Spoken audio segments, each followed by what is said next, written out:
बेगे धर के संडिल पहिर के जावत हज बजरिया बेनी हलावत कन्या मटकावत कावत हज ददरिया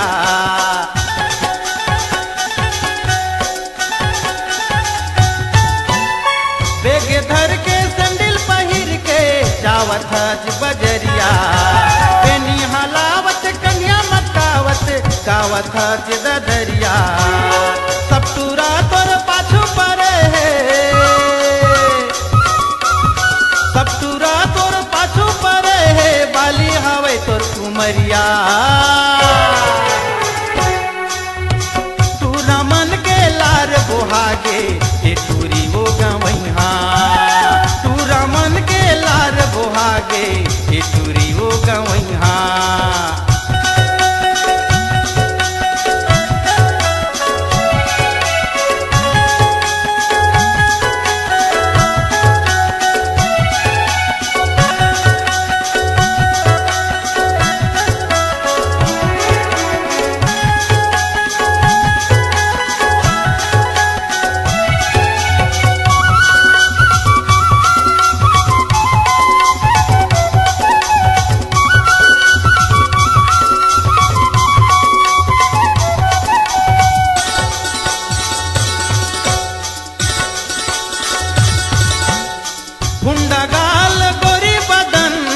दिखत हस्तैं बढ़िया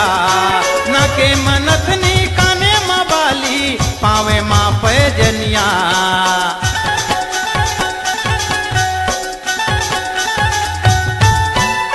कुंडा गाल गोरी बदन दिखत हस्तैं बढ़िया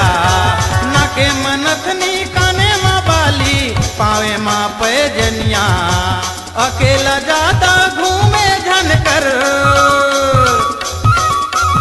अकेला जाता घूमे जनकर ले जाई तोल उड़हरिया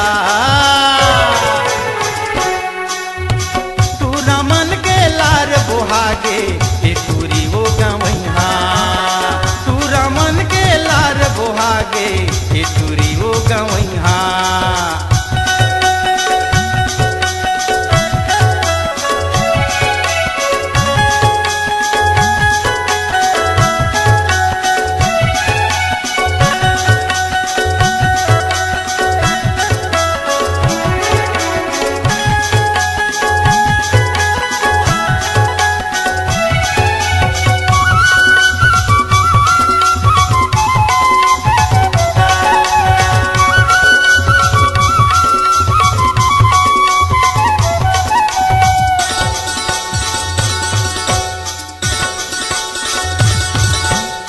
हौला धर के पानी जाथल लटके तोर कमरिया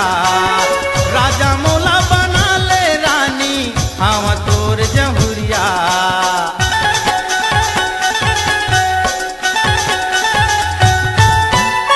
हौला धर के पानी जाथल लटके तोर कमरिया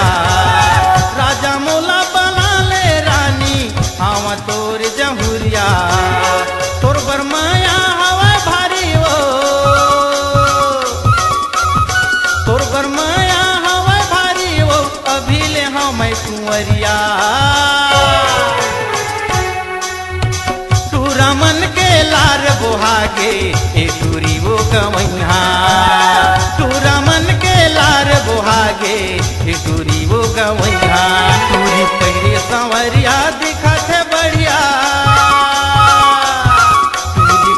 संवरिया दिखत बढ़िया मारे मोला नजरिया तू रमन के लार बोहागे ए टूरी वो गवैहा तू रमन के लार बोहागे ए टूरी वो गवैहा तू रमन के लार बोहागे ए टूरी वो गवैहा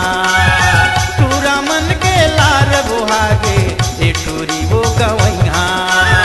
तू रमन के लार बोहागे ए टूरी वो गवैहा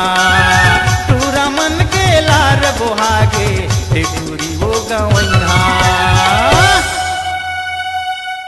अगर कमाना चाहते हैं आप नाम, अपनी आवाज को देना चाहते हैं अंजाम,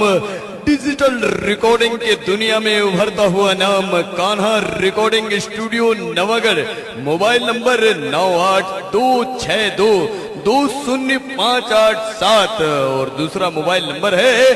8103047783।